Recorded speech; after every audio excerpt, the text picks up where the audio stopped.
It's kind of crazy that $240 billion of SNAP benefits, so government-funded money a year, goes towards ultra-processed food that has zero nutritional value, absolutely zero. Yeah. Of the 240, $60 billion, $60 billion a year towards soda. So Wow. think about that. That's higher than I thought it was. I thought it was like 10%. Yeah, taxpayer money, and give $60 billion to Coca-Cola. Welcome to The Peel, where we explore the world's greatest startup stories. I'm your host, Turner Novak, founder of Banana Capital. Today I talked to Jonathan Neman, the CEO and co-founder of Sweetgreen, a publicly traded fast casual restaurant that serves salads. We get a crash course in how the restaurant industry actually works and why restaurants are not incentivized to serve food that's actually healthy for you.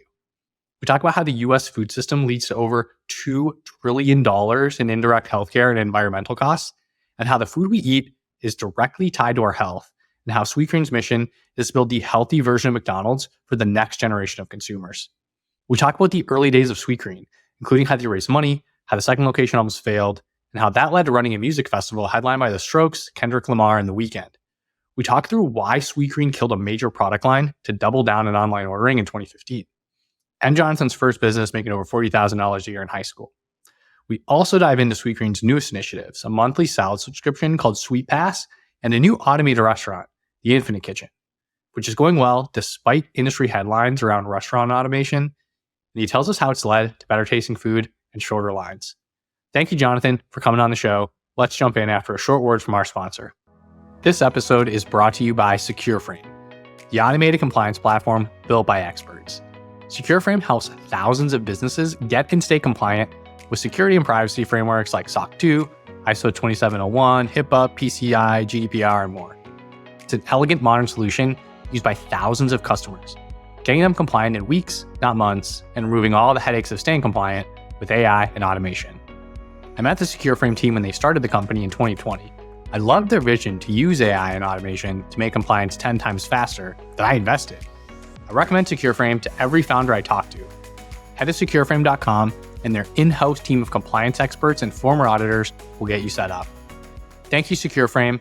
And now let's talk to Jonathan at Sweetgreen. Jonathan, how's it going? Thanks for joining me today. Thank you so much for having me. It's great to be here. I wanted to kind of jump right in.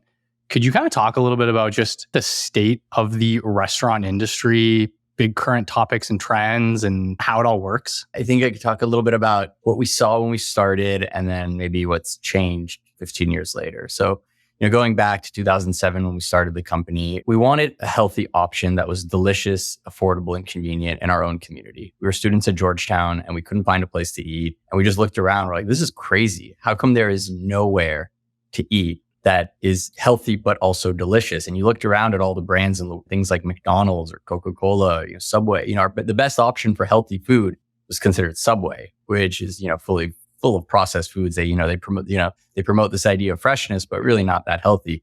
Similar to McDonald's and all the other food out there, really focused on most efficiently moving calories, largely processed, getting them to people in the most efficient way as possible. And in the effort to standardize things and drive margins, as well as the fact that most restaurants are franchised in this country, it means that you really have to build a system that dumbs down the operation at the edges, which means most of the food is actually prepared further upstream, somewhere in a commissary, really in a factory, and then it's kind of reheated for you. Which is terrible. It's crazy when you think about how it's being done. So we saw that in 2007. Chipotle had recently just gone public. So you saw like a different kind of model being developed around fast casual. And they had a fresher model of food, still maybe not that healthy, but definitely fresher. And we saw an opportunity to create what we thought could be this one day a global iconic brand that stood for food that was healthy and delicious and really supported the communities that we were in. So that was like the idea from the beginning, is how do we create, a lot of ways, the McDonald's of our generation. The industry, first of all, it's a huge industry. I mean, we serve, I think the number I recently saw was 200,000 fast food restaurants in the United States.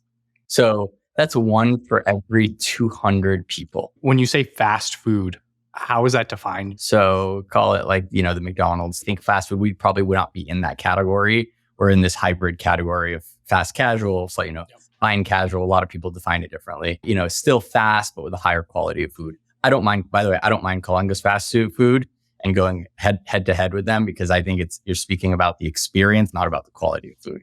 But you have about 200,000 fast food restaurants in the US. Most of them are franchised. So if you think about the big restaurant operators in the country, all of them are franchised or some hybrid version of franchise model. So McDonald's is pretty much fully franchised. The Yum, they own Taco Bell, Restaurant Brands, which owns Burger King, Popeyes, Tim Hortons. All of these companies are franchised. You have a few operators that are not franchised. Chipotle being one. You have Chick-fil-A, which is a bit of a hybrid model. In-N-Out's another that is not franchised. Starbucks is largely not franchised. But for the most part, think about restaurant companies not as actually running the restaurants. They are the brand, the marketing engine behind these restaurants, but really are making something like a 5% franchise fee off of these other operators, sometimes being more mom and pop, sometimes being larger franchise groups that are running, hundreds or thousands of restaurants. COVID changed our industry significantly. One, obviously digital has shifted significantly. So digital, restaurants were kind of late to the game as it relates to digital. I think that's one of the things that Sweetgreen did differently. We were early to digital and our digital penetration was over 50% before the pandemic. Obviously, like anything else in e-commerce, pandemic brought that forward for a lot of people. So you have all the big chains now are seeing digital penetration somewhere in the 30 to 40% around their sales. Another big shift around that we're seeing is around labor. The restaurant industry employs a lot of people. A lot of people left the workforce during the pandemic. It's a job you cannot do from home. You cannot do remotely. Today there's over 2 million jobs open for the restaurant industry. Wow. So whatever you think is going on with our economy, restaurant industries are still hiring. We did see that the industry's seen over 20% inflation from wages. So the average wage for restaurant employees has gone up pretty significantly. Do you know why there's that huge gap? Because I feel like the narrative I hear is Gen Z doesn't want to work. That's the narrative that I hear. Is that true, or what's driving it? I think it's a job that you can't do behind a computer. It's a job you largely have to do with your hands, and it's a hospitality job. And I think those can come with a lot of stress and pressure. I do think what's amazing about the restaurant industry is it's one of the only places where you can come work really without a lot of pre-existing qualifications. So you don't have, you can come work at Sweetgreen as a team member, and within 3 years be a head coach, what we call our GM, making over $100,000 a year. So, I think that's one of the amazing things is the development opportunity and the leadership opportunity that, whether it's Sweetgreen or other restaurants really provides. I make fun of McDonald's a lot. We kind of use them as a foil to a lot of what we do. And I think the food they serve does make our country sick. However, if you look at their commercials and what they talk about, it's about the jobs they create. Yeah, I guess when you kind of think about how the country's evolved, like even going back to, let's say Ford. I think Ford was kind of known for employing a ton of people, and then his goal is to make the car affordable for all the employees. Do you know what percentage of people in the country work in restaurants, or what percentage it employs? I think you have tens of millions of people working in the restaurant industry. I believe it's probably the top 2 employers in the country. So, when we founded the company and you looked around at the food system and how much has changed 15 years ago, I think when we were like, oh, we're starting this healthy food concept, we're going to sell salads, and people are like, well, all right, you're going to get to 10 stores and you're going to, go bankrupt. No one's going to buy them. One store in every major market, and that's kind of it. Today we have over 200 restaurants, and we believe the TAM is in the thousands.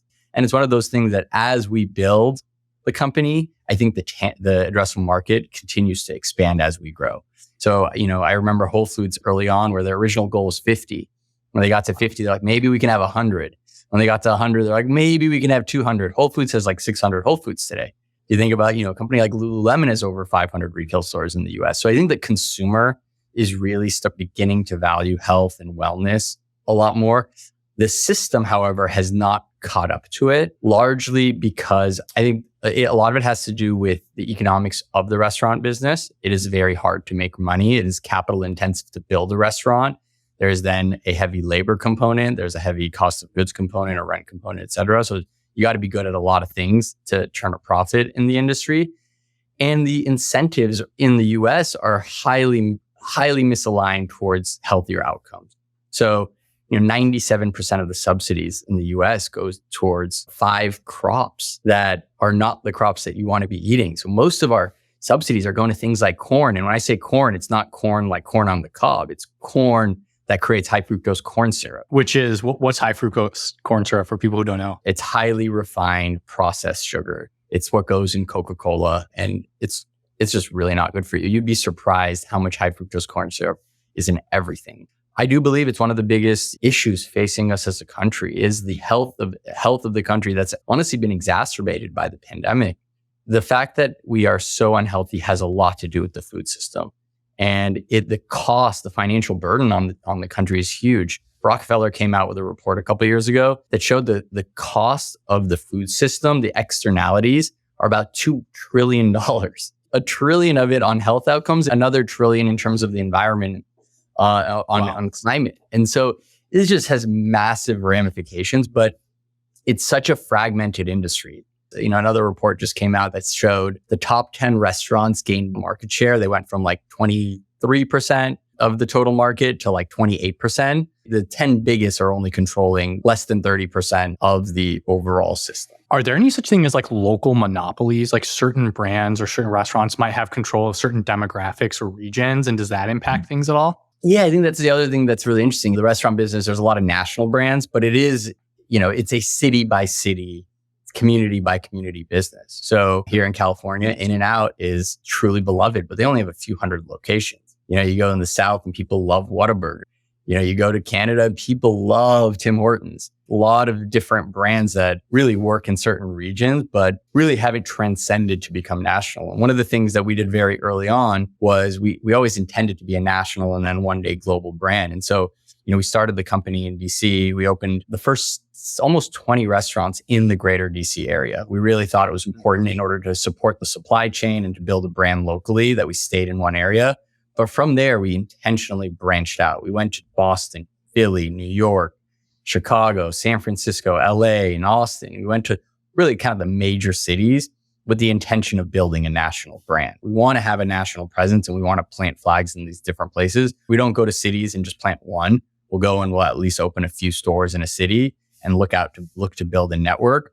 Our goal has always been to build a national brand. Yeah, and I'm assuming each new store in a market up to a point of saturation just probably improves margin across the board for each store, right? Correct. Yeah. They help acquire new customers. We buy a lot of food locally, so that helps us a lot. So the more stores we have in a single market, the more we're able to see some economies of scale at the local level from a food cost perspective. And of course, around, management and overhead, we have one person that can oversee 8 to 10 stores in a market. And so you open one store, really you're leveraging that person across one store versus you grow that to 8 to 10 and you still have that one person overseeing it. We also see a lot of efficiencies in marketing. Once you hit a certain scale, you're able to invest into marketing at the local level that can improve the economics overall. You could basically have done everything different. You're almost thinking first principles, what's just the best for, maybe for the business, maybe for society too. Can you just talk about how you guys started the first store? Yeah, of course. So I went to school in Georgetown, Washington, D.C., and I met my two co-founders. And I think the three of us all bonded with just this entrepreneurial itch. We all somehow knew we wanted to be entrepreneurs, and we're always the three friends that were talking about starting a business. Did you do anything before Sweetgreen? Any ideas or failed concepts? Yeah, a ton of ideas. I had a concept in high school. I ran actually a club called the Young Entrepreneurs Club, where as our business, we started selling planners, agenda books. To run your business on, or? No, just we sold them to students. And what was interesting is we had an interesting way of doing it. I went to a pretty big high school. I think there was, 5,000 kids in the school. And so what we did is we said, hey, we have a distribution of 5,000 kids. We figured out how to make it almost mandatory for everyone to have one of these agenda books. It just became part of the curriculum. We convinced the teachers and the administration, make it standard. So, and we sold them almost at cost. But then we went to advertisers locally and we said, hey, we have 5,000 kids here. This is, before Facebook, this is before really digital. We have access to 5,000 eyeballs of these kids that you want to get. And we would sell ads in the book. And we figured out we could sell ads on the back cover, on the corner of each page. We figured out really clever ways to sell ads on these agenda books. Each year we would do it would generate over $30,000, $40,000 in ad revenue. Wow. And that was pure profit, right? It was pure profit. There was really, there was nothing. So that was one early concept. I had a lot of early tutoring and, teaching kids how to play basketball, and always had just some sort of side hustle. I think it really came from watching my parents. My parents came here in 1979. They were immigrants from Iran, came over after the revolution. And they really had to start over here. They had to leave everything in the middle of the night, leave all their belongings, just move to the United States and had to start over. And I got to watch my dad do that with his two brothers and kind of live the American dream. And for me, it was always, this idea of starting something from scratch and building something was always something that from the time I was a kid, I remember I used to read biographies of business people and always looked up to, these other great business leaders and always imagined creating some sort of company. I never thought it would be in food. My partners were similar. Both my partners and my co-founders, their parents were also immigrants to this country. So I think we kind of bonded over that as well. Fast forward senior year, we'd all gone abroad. I had gone abroad in Australia. This is 2005, 2006. I'm in Sydney. And what was so interesting is the cool places to eat, the places you kind of would want to go, the cool cafes on the beach were all really healthy. And it was cool to be healthy, cool to have this active lifestyle. And the cool kids were eating salads and bowls and riding bikes and skateboarding and surfing. And I was like, wow, this is a very cool lifestyle. This idea of being healthy, taking care of yourself so you can be active and have fun.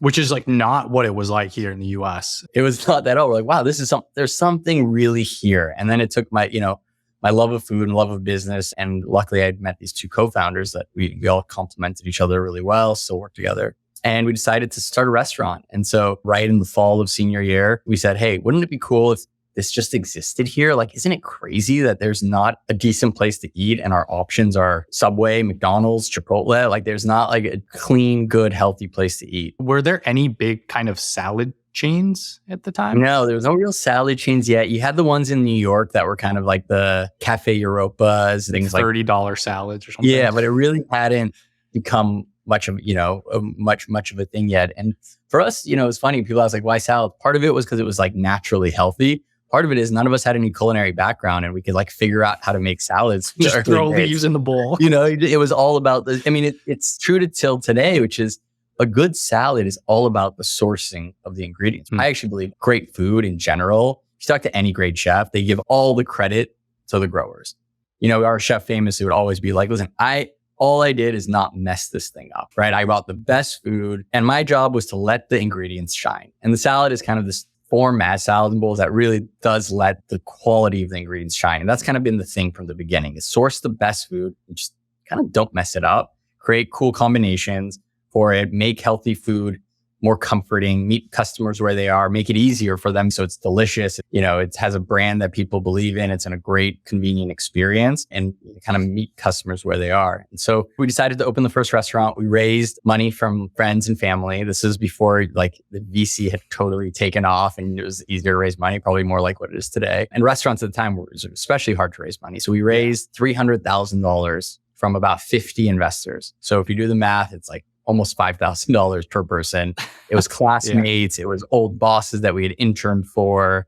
It was really anyone, we met someone on a plane that we convinced, anyone that would take a meeting. We had to talk to hundreds and hundreds of people. The amount of times we heard why restaurant business is so bad, why 90% fail in the first year, all of these things we heard over and over. So my wife has wanted to start a restaurant. She actually has a similar story where we ate at a really nice cafe in the UK and she was like, I want to build this in the US.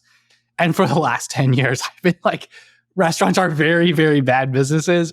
Let's wait a little bit if you really want to start something. So how did you convince people? I think at the time, it was people just believing in us. It was friends that we knew or old bosses. And they're like, all right, $5,000, I'll take a bet. I believe in you guys. It seems like a different approach in what you're doing. And either this goes to nothing or this can be something that is potentially really, really big. Yeah. And I guess there's probably a cash flow component too. Did you give out dividends or anything like that? Or so when we started, you weren't investing in Sweetgreen Inc. You were investing in Sweetgreen Georgetown. And so there was a management company that held the IP, and then you were investing in the individual entity. And we were giving quarterly distribution. We actually paid back our investors in our first restaurant, with cash before we eventually, after we had 3 restaurants and we decided we were going to continue opening, we kind of rolled up all of the entities into a singular entity. We traded everyone being hey, you own X% of restaurant 1 and X% of restaurant 2 and X% of restaurant 3. We're going to give you a different percentage in the overall holding. How many meetings did you say it took? Hundreds. It was hundreds. And I always say with raising money, the value is it's kind of like going through this gauntlet of really sharpening your thinking and your will. Like it takes a level of relentlessness of having to do that and tell your story so many times and try to convince so many people. And in the process, you kind of convince yourself too. Like you have to believe it so much to go through that pain of how many meetings and how many rejections that you really have to believe it. And it really forces you to sharpen your thinking. So you got the round done, the first 300,000, you own the restaurant. How did it go? So we thought we'd open in the spring of 2007 while we were still students. And we thought it was just going to be maybe like a one and done. We're like, we'll open one and we'll hire someone to run it and we'll all go on with our lives. And maybe they'll grow it and like, great, it'll be a fun experiment. We'll learn a ton and it'll be a great value to the community. Turns out what we thought opening a restaurant was and what it ended up being was very different.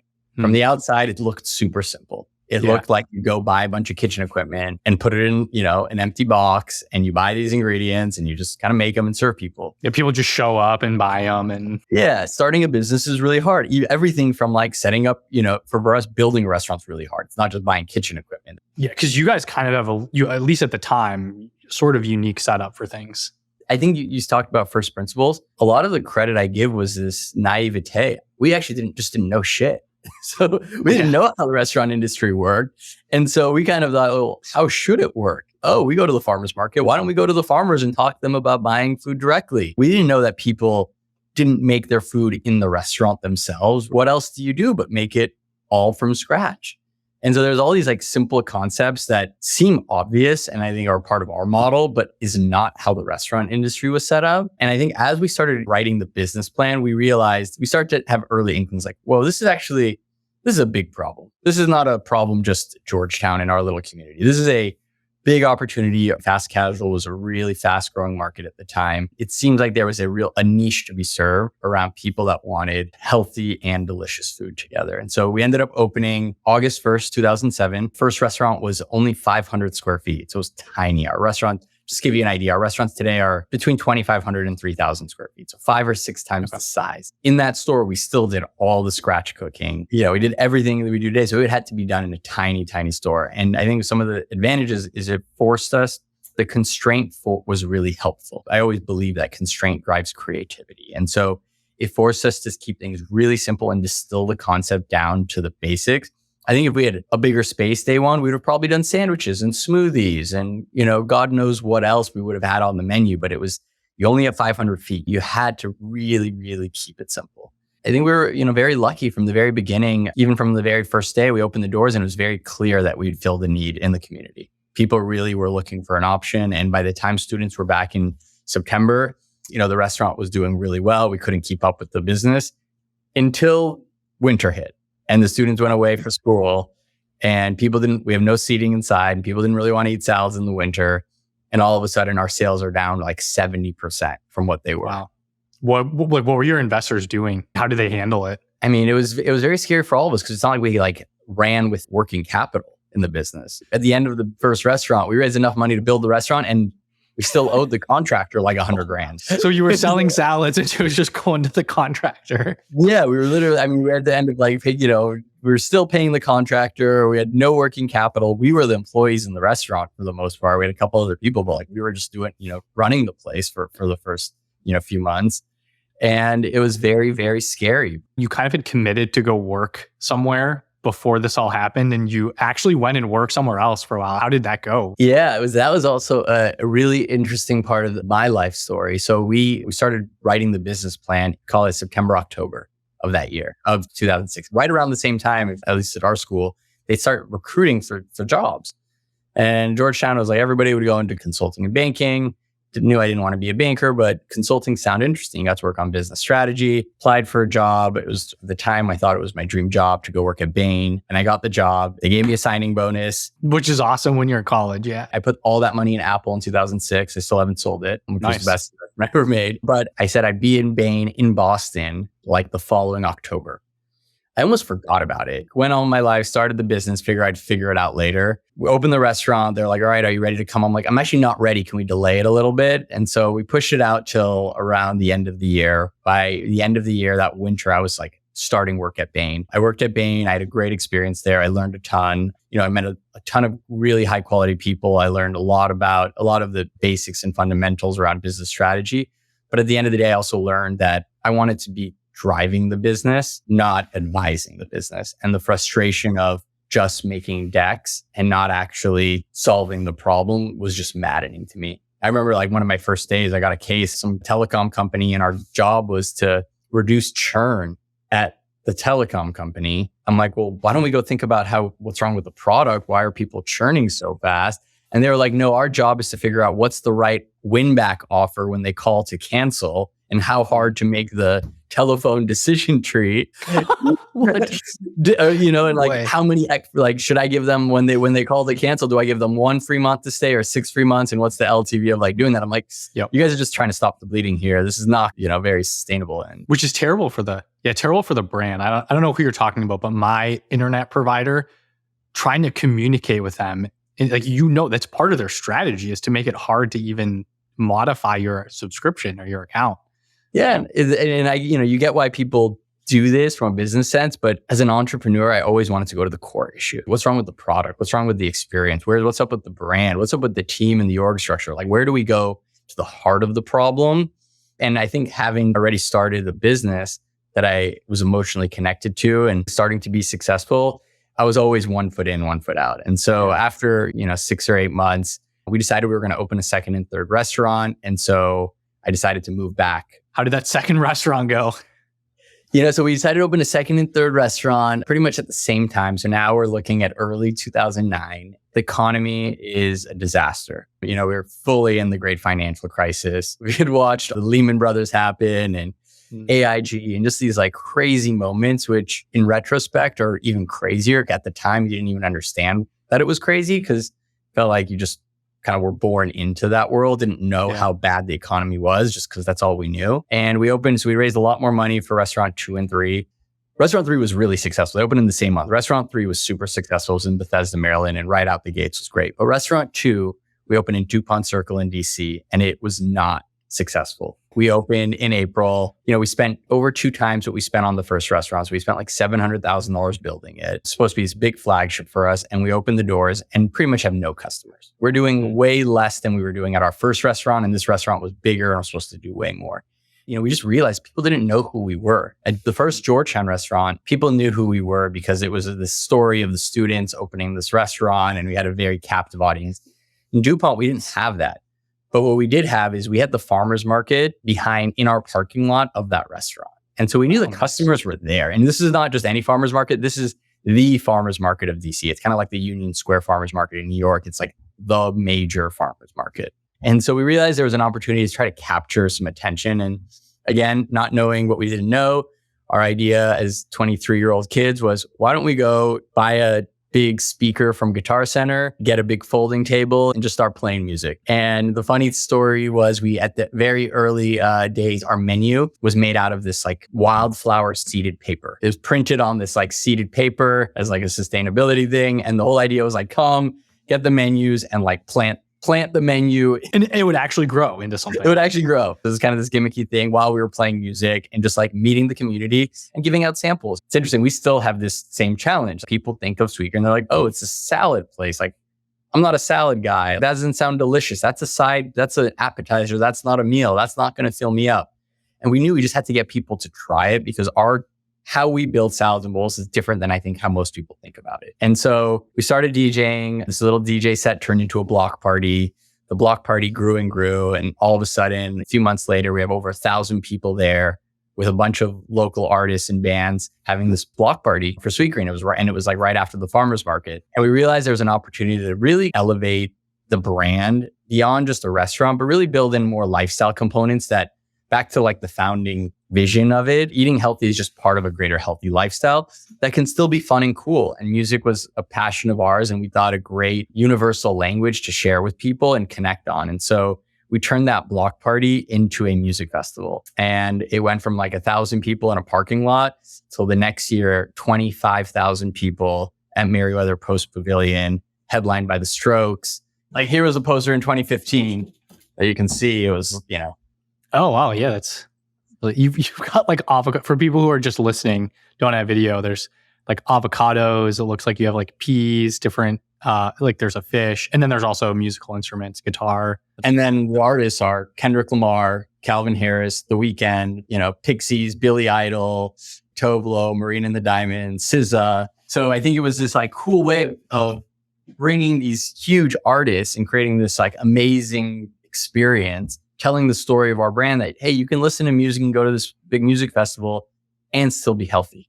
Okay, so I have to ask, how did you convince those people to come and perform in a music festival for a salad chain? Like, I'm sure, had any of them even heard of Sweetgreen before? No one had heard of it. For a long time, the festival had bigger brand recognition because we ran the festival for like 6 or 7 years. It was kind of the big festival in the DC area. We had a great partner that we worked with there that owns 930 Club and a bunch of other venues. So he would help us with a lot of the booking. And we had 2 of our early investors were the guys that started Fader Magazine, John Cohen and Rob Stone. And they were very helpful in the early days of helping us think about how to build a lifestyle brand. And then they had a lot of connections in music. And so I always remember the first one, we decided we were going to do a festival. We wrote a list of bands and it was like Daft Punk, Jay-Z. Like we named like, all these like big bands. And the Strokes were always one of my favorite bands. We had the Strokes on the list and someone knew the Strokes manager. They were doing comeback tour and like we sent him an offer and they said yes. Wow. And it was just like, whoa, this thing's real. Were you able to fund the music festival? Like, did people pay to get in, or were you kind of running it as a loss and hoping that people came to the restaurant? Or the festival could not run at a loss because, again, at the time we were not funded. We would raise enough money to open a restaurant, and that was really it. And you had years where the festival, for the most part, broke even. You had years where you made a little bit of money. You had years where you lost a little bit of money. But for the most part, the goal was to kind of break even and have just this amazing moment of telling our brand story. So we got a lot of content out of it. We got a lot of earned media out of it. And I think it just kind of positioned the brand in a different way. And then also leveraging the cap table. Like, were you thinking about that when you raised money from those guys, that they'd help us down the road? Or kind of, I think for us, we were we knew relationships we really valued relationships and looked for people that we admired and wanted advice from and would somehow convince them to give us a little bit of money and leverage their expertise. One of the secrets to success very early on is we did a lot of networking outreach and kind of met a lot of people who we could learn from, whether it be, a guy named Walter Robb, who was the co-CEO of Whole Foods for a long time, joined early. A guy named Gary Hirschberg, who was this founder of Stonyfield Yogurt, kind of one of the OG pioneers of the natural food movement, joined. Seth Goldman, who did Honest Tea. So you had some people in like the natural food world that were involved. And then we had other people in more lifestyle type things. And our job was just to synthesize all those relationships and see how they could help us. And you mentioned frozen yogurt. That was a big category initially, right? Yeah, when we first opened, it was a huge part of the business. I think you mentioned it was something like 30% of revenue, 50% transactions. Then you killed it. Like, what? That seems like an insane idea. Take your mind back to 2007. It was when that frozen yogurt craze was taking over the country. Pink berry, red mango, they were starting to grow, but it wasn't a huge thing yet. So when we opened in DC and we had that type of like tart frozen yogurts, we were the first to market. So when we opened Georgetown, it was the only place you could get that type of product. By the time we got rid of it in 2013, it was a product that had really been commoditized. You had thousands of these yogurt shops everywhere. And it went from being, 30% of our sales to probably mid-single digits of sales, which at the time we're like, okay, this is great, but we have this idea around online ordering. And we have these huge lines. We just opened in New York City. We have this line around the corner and we can only go as fast as this one make line can produce. So was it like a 50-50 split? Half the restaurant was salad, half was froyo, or? Not half, but it took up a pretty good chunk of space. Okay. Right? Especially in those restaurants where like you have the yogurt machine, you had like all the toppings for it. We have this idea around online ordering. Instead of having a yogurt machine there, we can put another make line. We can put these shelves up to have people do online ordering. So by like 2010, we'd like been playing with online ordering, which I remember at the time people thought we were crazy. People aren't going to order on their phone. Yeah, that's ridiculous. Why would you do that? Why would you do that? But as like, the iPhone, it's interesting. The iPhone came out in 2007, same year Sweetgreen was founded. And I think we were just very lucky being of that age, being digitally native in that way, both on social media and on mobile, seeing that was clearly going to change the world and it was going to change e-commerce in a significant way. And so at the time, the yogurt was probably, mid-single digits of our business, but we saw the opportunity with online ordering and mobile ordering. We've considered bringing yogurt back because I do think today, now that the market is not saturated, it could be something really great to bring back to capture that like afternoon day part. And our yogurt was just really, really good because we were able to do it with just great ingredients and not processed. So it had that like tart flavor, but creamy and not processed tasting. But at the end of the day, it was great. We introduced mobile ordering, and that ended up being a huge accelerant to the business. We were able to take that line of people, the hundreds of people waiting in line, and convert them to mobile customers and essentially double the throughput of each restaurant. And then it seems like you've done a lot more around apps, mobile ordering, and also increasing throughput, automation, things like that. So recently, I think you guys had 2 really big announcements. And this is when I reached out. I was like, holy cow, I want to talk about these. So the salad subscription, the Sweetgreen Plus, and then the Infinity Kitchen in Chicago. Can you just talk about those and how they work, what the process was like for launching those, and what direction you're going with them? Yeah, of course. So I'll talk about Sweetpass first, and then I'll talk a little bit about the Infinite Kitchen. So in terms of Sweetpass, Sweetgreen for a long time had a loyalty program. We had a loyalty program that was more traditional, buy 10, get 1 free. What we learned is while customers really loved it, it wasn't really driving behavior and it wasn't really driving loyalty. And we thought there was a different way to gamify loyalty and create a membership or subscription model. And I think what positioned us against the competition around this specifically has to do with the food. The fact that, I think one of the things about, what makes Sweetgreen special from an economic standpoint is the frequency of our guests. Our guests are high frequent users. It's a normal thing for someone to eat Sweetgreen 3 times a week. Whereas you look at a lot of our competitors, I don't know if you can say that about a lot of them, or at least a lot of them where you think that's a good thing. The idea was, how do you play into these existing behaviors? How do you improve existing behaviors and incentivize things that people are already doing and just create slight improvements into those things? And so we saw a lot of inbound requests around, hey, can I just subscribe? I don't want to think about it because you just feed me every single day. How do we make it easier and reduce the friction of just being able to fuel myself with this good, nutritious food as often as possible? And so about a year ago, we tested into this program. We called it Sweetpass. For $10 a month, you get some sort of discount. And so we tested into it. It did really well. And about a month ago, we launched it nationwide, where for $10 a month, you get $3 off every order. It also comes with a bunch of other benefits around things like free delivery, access to a larger menu, some merch swags and drops that we do that people love that are very high demand. So kind of build some lifestyle components around that. And really the idea is just making it easier to live your sweet life. And so good response so far. And I think over time, you'll see more and more customers opt for that. So thinking through some of the numbers, $10 a month, free delivery, I think it said once per week, maybe something like that. And is it after 4 p.m. too? Yeah, it's evening delivery. So Okay. It allows us to incentivize some of the behaviors we're trying to create, which is get people to come more at dinner, get people to come more on weekends. And then the Sweetpass, the non-paid version, is totally gamified rewards and challenges. So we use personalization to offer different customers different challenges, very similar to what the Starbucks app will do.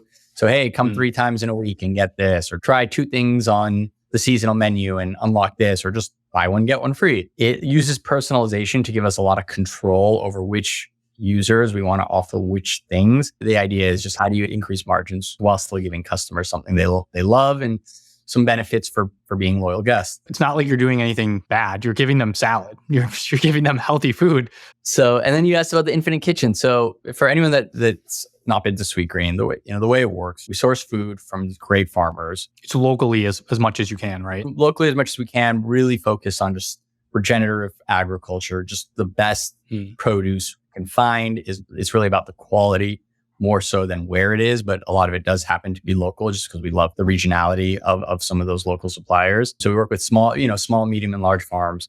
We get deliveries to our stores every day. So we do not have a commissary. We make food directly in all of our kitchens, and pretty much everything you have at Sweetgreen is made from scratch every day in the restaurant. So from our dressings that are made, for the most part, most of them are made in the restaurants, to our chicken and our proteins are marinated and cooked throughout the day. And we have a number of tools in the back of house that help guide the team in terms of exactly what to make. Restaurants have a lot of complexity. And I talked about at the beginning, what most restaurants have done to limit the complexity in order to scale has been to remove the complexity from the restaurant. So either totally simplify the menu, reduce the SKUs, or have everything made in some factory somewhere where at the edge, all you got to do is put the thing together. Our thinking was that's kind of what ruins restaurants, the quality of the food. Can we think differently about how to preserve the best thing about what we are, which is this like freshly produced, the large number of ingredients that can be customized in so many ways?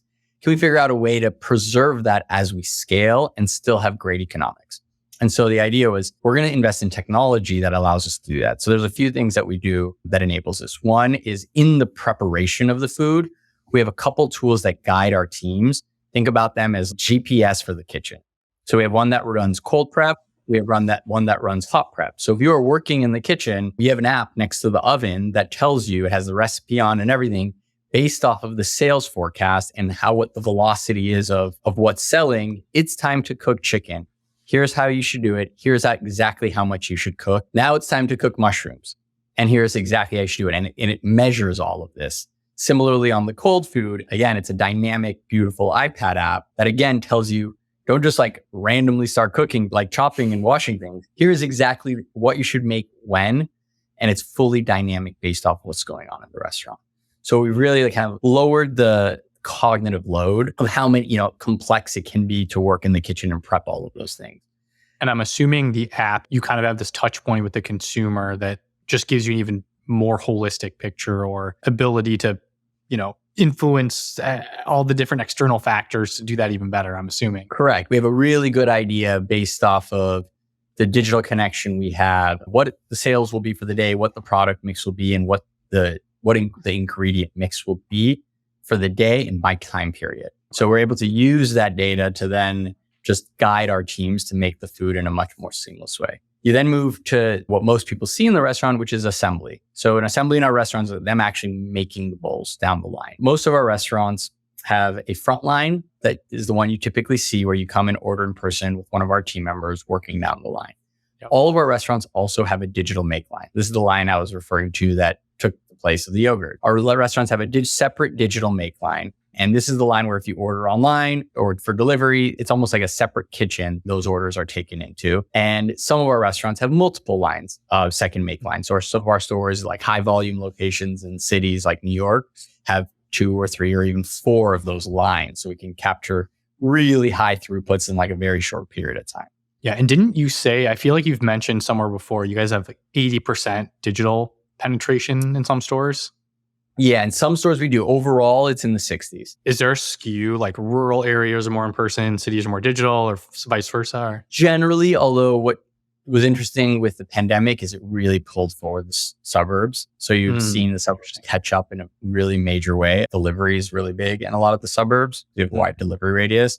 But yes, you're seeing urban. There's a more pickup in urban as, they have huge lines. And so people want to use mobile pick up. Do you see anything on demographics? Like younger people are more likely to do digital, income threshold? How does that change their behavior? We don't see much on income. We definitely see a little bit on younger people, but on that again, like changing rapidly. Like we were really nervous, for example, like having kiosks, how our older people are going to view the technology. I think COVID just changed all of that, where everyone's just much more comfortable with screens and tablets for everything.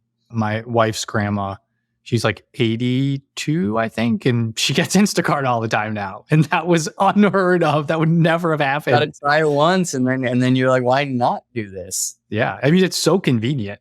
Well, especially if you're time constrained, I feel like it's a little bit more expensive, which I'm excited for people to figure out ways to bring the cost down to make it even more accessible. For me, a lot of things I think about is just like time. So for me, when I'm ordering Sweetgreen, wherever, if I can order on my phone and go pick it up and not wait in line, I'll pay a little bit more, yeah. For us, the pickup is the same price as ordering in store. So it's delivery, there's service charges, which really we don't make, go to the couriers. But on digital pickup, it's the same price. Talking about the restaurant operation, this assembly part is a huge part of the business, and it's today done by our wonderful team members. But one, you have a few issues with this. One is you're capped in terms of how fast you can go. We've reported that our digital make lines can do about 200 orders an hour. Right? Our front lines are slower than that, 100 and something an hour when we're running at peak capacity. And so one, you have your throughput constraints. 2, you have our food is highly customized.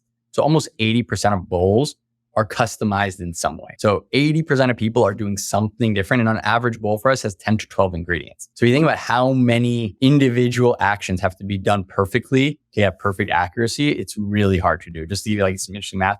You have 10 orders and they each have 10 things in them. You get one order wrong. A 1% error rate is not a 1% error rate. It's a 10% error rate because 1 out of 10 bowls has an error in it. If you ever order online, you've had something missing. And it's just because when you're going that fast, trying to build customized items, humans naturally miss things. Is that almost why we have menus? Like it's just, hey, there's the 10 things you need to know how to make. And it probably makes it simple on both sides. Oh, totally. It's a huge, we've had to design a system. One, we have a great training program and we have great team members that, learn our menu items. But for the most part, most restaurants really want to, again, make it so that, hey, you learn 5 things and that's all you got to learn. Or we're going to print something on a ticket and you're just going to follow. And I'm assuming probably as you shift the employees and the frontline workers away from doing the more manual, repetitive things, they're maybe being a little bit more creative. They're interacting with customers more. Maybe they're moving around the store. They're outside marketing. Like there's probably a lot more things they can do that's probably better overall. And so that was the thesis. It was, hey, like the value of Sweetgreen is the fresh prep.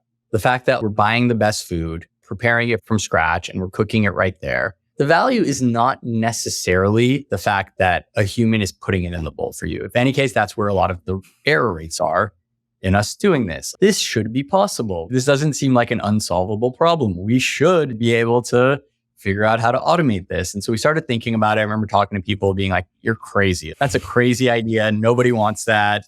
I don't even know how that would work at the time. Still today, a lot of people are thinking about like these automated hands.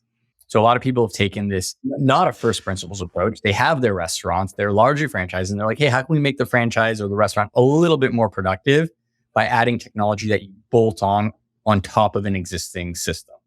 And one of the things we learned with digital ordering and how to integrate technology into our experience was you have to take a first principles approach. So if you take your existing system and just try to add online ordering, the experience is not going to be great. You have to think holistically, day one, hey, if you have multiple channels you have to serve, what's the best experience to design? And so we thought that same way around automation. How would it work in a new store where you had the whole system automated from a first principles approach? And so we started working on this idea. We actually originally started hiring our own team to do it, thinking we could, we can build it ourselves. And then we met 4 college kids going to MIT. They were still there. 3 of them were still there. 1 had just graduated. They were Sweetgreen fanatics. They loved Sweetgreen. They were on the water polo team. Their idea was they were mechanical engineers at MIT. They're like, we're going to build Sweetgreen, but we're going to build it with robots so we can make it more affordable and easier, and it's going to be better.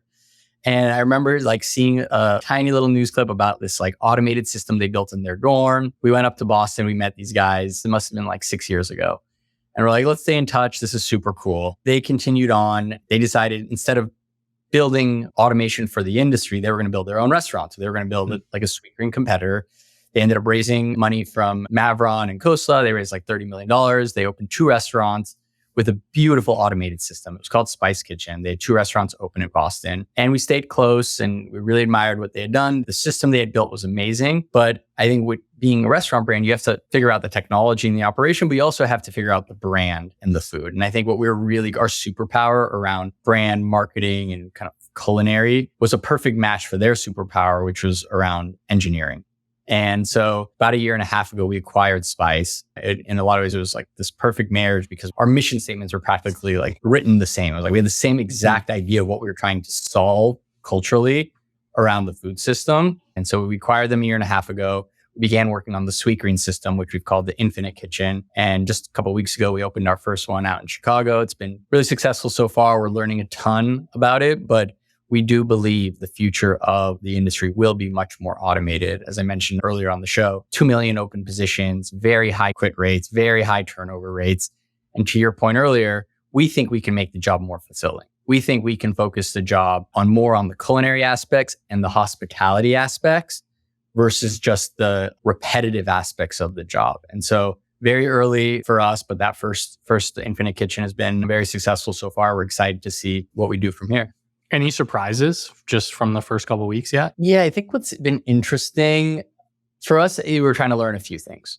when we did it. It was less, does the technology work? Because we knew the technology worked. They had 2 restaurants opening, and the day we acquired them, we put the Sweetgreen menu into one of their existing restaurants and just called it a Sweetgreen pop-up and proved that the technology works. So the questions were more a few things. One was, do customers like it? The big fear is, hey, you're going to put this big piece of technology in a Sweetgreen, which is a very human and vibrant, bustling kind of place. Is it going to feel cold and sterile and not get the brand ethos across the way we want it to? Are people going to not like the way the ordering system? Are they going to be scared of it? Are they going to be turned off by it? And so that was one. And so far, happy to report that people love it. I think the way you can order from a human, but you can order from kiosk or you can order from your phone, and people love that. The other thing we were trying to learn is, what are the unit economics? These machines are going to cost, a store with one of these machines will be more than our existing stores. So we'd expect some labor savings and other benefits from those machines to offset the additional cost. So that we're still learning, but it seems good. I think the third is how do employees like it? Can we lower our turnover is, for the industry is way north of 100%. Can we get the turnover down significantly by making it an easier place to work? Early reads, our employees like it a lot more. It's a lot more enjoyable place to work. But I think for me, the biggest learning that we weren't expecting to learn so much has been a few things. One has been the actual food quality. The food quality has been improved. One of the things that we didn't realize is, you keep these foods in these perfectly temperature controlled tubes, both hot and cold. The temperature is perfect. You can't get it wrong. Although we're we're pretty good in our normal stores. It's perfectly controlled. And because there's you're covered, the food doesn't get oxidized. So even the color in the food coming out of the kitchen is brighter. Can it change how you operate your supply chain and how you procure stuff a little bit if they're in these controlled environments? Or we're starting to think about does it change how we procure? But I think the other thing has been around portioning. No matter what, getting portioning by hand correct is really hard. I mean, think about dressings. At Sweetgreen, we ask you light, medium, or heavy. We can train people how to do light, medium, or heavy, or you can have a machine that measures perfectly exactly what the different portions should be. And so there's something to the actual, for me, I spent the first few days, 4 days there, and I was just amazed by, I actually wanted to eat the food more. And I thought the food quality was better and the experience was better. And then the last thing, which we knew was something, but it was very hard to quantify, is what are the benefits of no longer having a line? When you order the Infinite Kitchen, your food comes out in approximately 3 minutes. You were saying earlier, hey, I have to make a decision around food and I have to order on my phone before, or I have to go and potentially wait. What happens to the consumer behavior when that is gone? Where you can walk into a restaurant and whether if you've ordered in advance or not, have your food in 3 minutes. And what these machines have higher throughput than our existing lines. What happens when you can capture all of that demand that you were maybe missing? So learning a lot, but very excited for what this can do for Sweetgreen. And eventually, what our goal would be is leveraging technology to make healthy food much more accessible. There's a huge system that we're kind of fighting against here.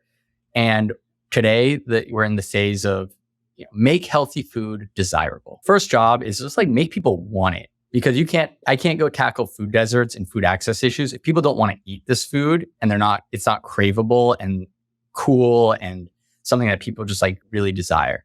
Once you've captured that, I think using technology and innovation to lower the cost curve to figure out how to then make it accessible to more places, that's the holy grail. Take this and then eventually be able to kind of be ubiquitous by eventually being able to have food that can serve people in any community and still do so profitably.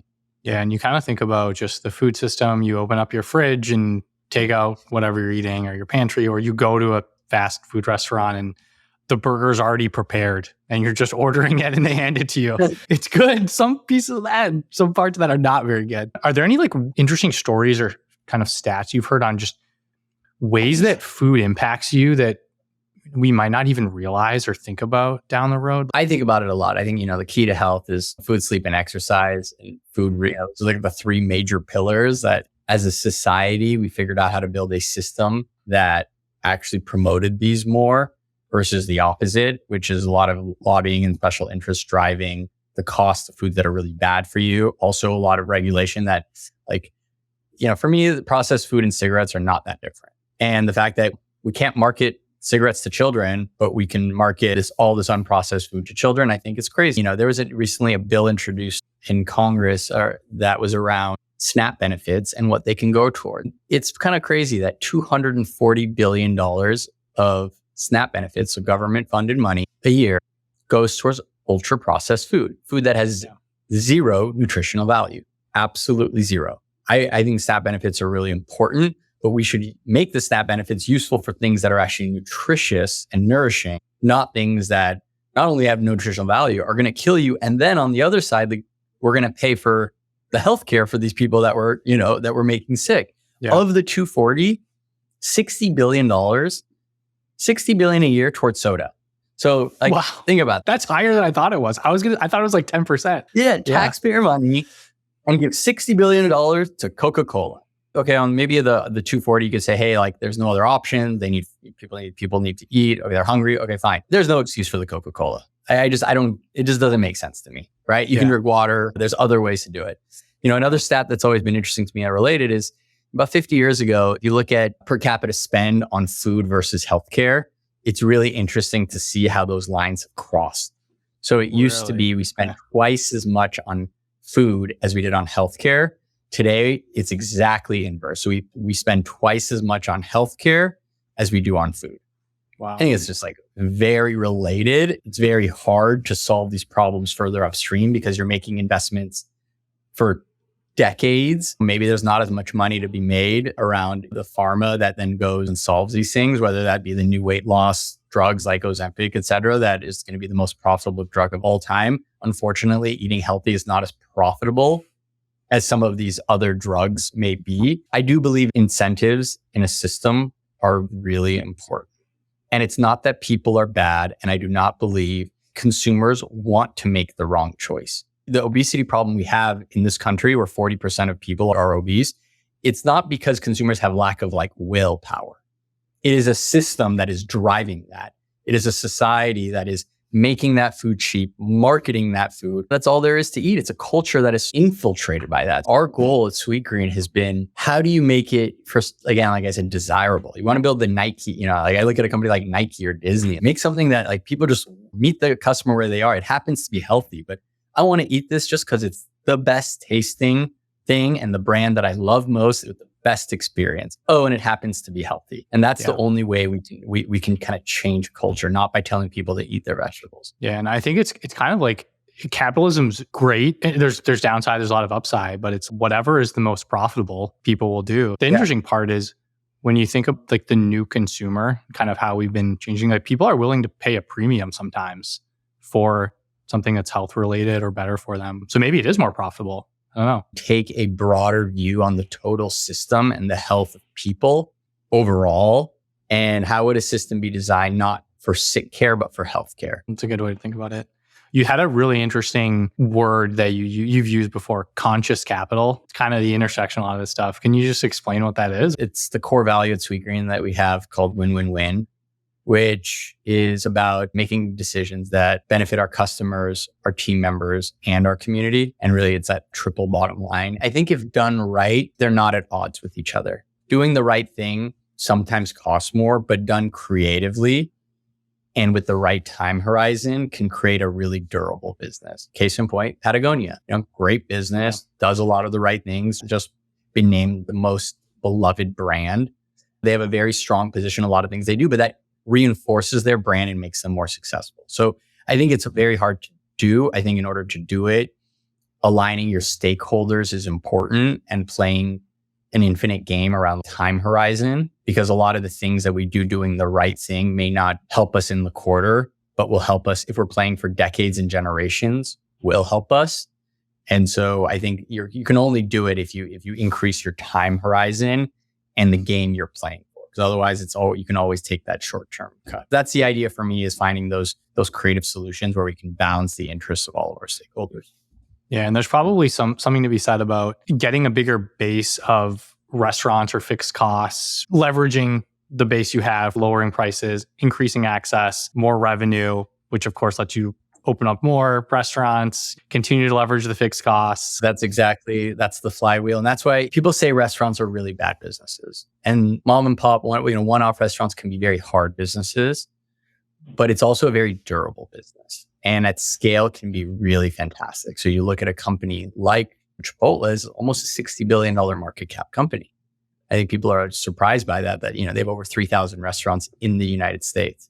And if you look at, companies like Chipotle or Domino's, they've been some of the best investments over the past 20 years. And so they can be fantastic investments at scale because of the barriers to entry on single restaurants are very low, but the barriers to entry to creating a large restaurant chain, similar to like retailers, anyone can go open one retail shop, but to create a platform like a Walmart and Amazon, huge barriers to entries. And I think that over time, there is a huge moat around these sorts of companies because of the flywheel that you described.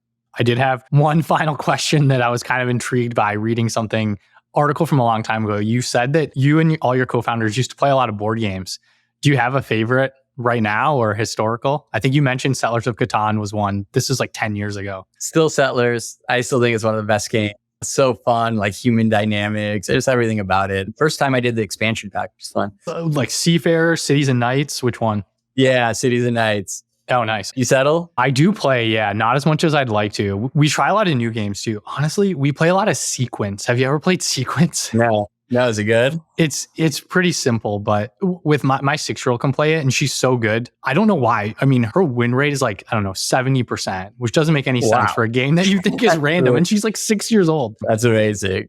Well, awesome. This was great. I guess anything you want to end with? Yeah, I think for me, advice for less just for starting a restaurant, but for an entrepreneur would be, I think our society over time really glamorizes overnight success. You can look at Sweetgreen and be like, overnight success. I mean, people don't know we've been at it for 17 years. And I tell people all the time, I feel every day, within multiple times a day, I feel like I'm on the verge of world domination and bankruptcy constantly. Yeah. Right? And I'm like paranoid. I'm like, is this all going to end? Even today, we're a public company with 200 restaurants. I'm like, are we doing anything right? Are we going to make it? Or like, oh my God, this is going to work and we are going to be the next McDonald's. And I think that, being an entrepreneur is as much an intellectual challenge of coming up with the right idea in the business, but it's also an emotional challenge around the ups and downs, the heartbreak, the relationships.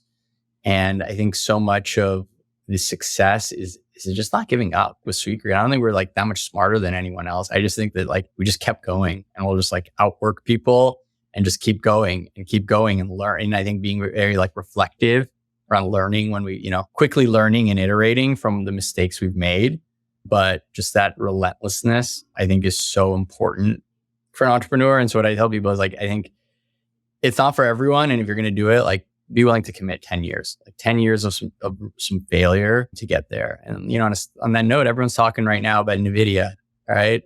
And it's just like, yeah, NVIDIA and AI. And this guy started 30 years ago, 30-year overnight success, but it was 30 years he's been grinding at this thing.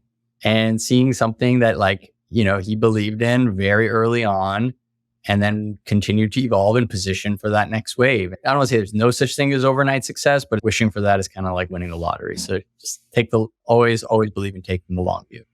Yeah. I mean, talk about planning for the future. I think it was 2012 or something. He was like, we got to get ready for AI. And you were like, AI, what is that? So it's just amazing. Well, this is awesome. Thank you so much for coming on. Yeah, this is super fun. Thanks for reaching out on Twitter. I've been trying to do a little. You do a great job on Twitter. I've been trying to play with it a little more. I never did much tweeting, but I'm starting. I think I might start. Yeah, you should. What's your username on Twitter? We'll have people follow you at Johnny Nemo. At Johnny Nemo. Okay, awesome. Good to chat, and make sure you follow Jonathan on Twitter. Thanks for tuning into The Peel. If you want to stay up to date on the Sweetgreen story, follow Jonathan on Twitter at Johnny Nemo. JONNYNEMO. I also want to remind everyone that nothing discussed in this episode was investment advice. You should do your own research before investing in any of the companies mentioned. If you want to support the show, I have a request for everyone still listening. I'd love it if you could leave a review wherever you listen to podcasts, like the video if you're on YouTube, and share this with one friend who might like the episode. It helps with visibility and getting more guests, and it takes less than 2 minutes. If you don't want to miss an episode, go to the show notes and subscribe to my newsletter, The Split. and you'll get each new episode in your inbox the moment they drop.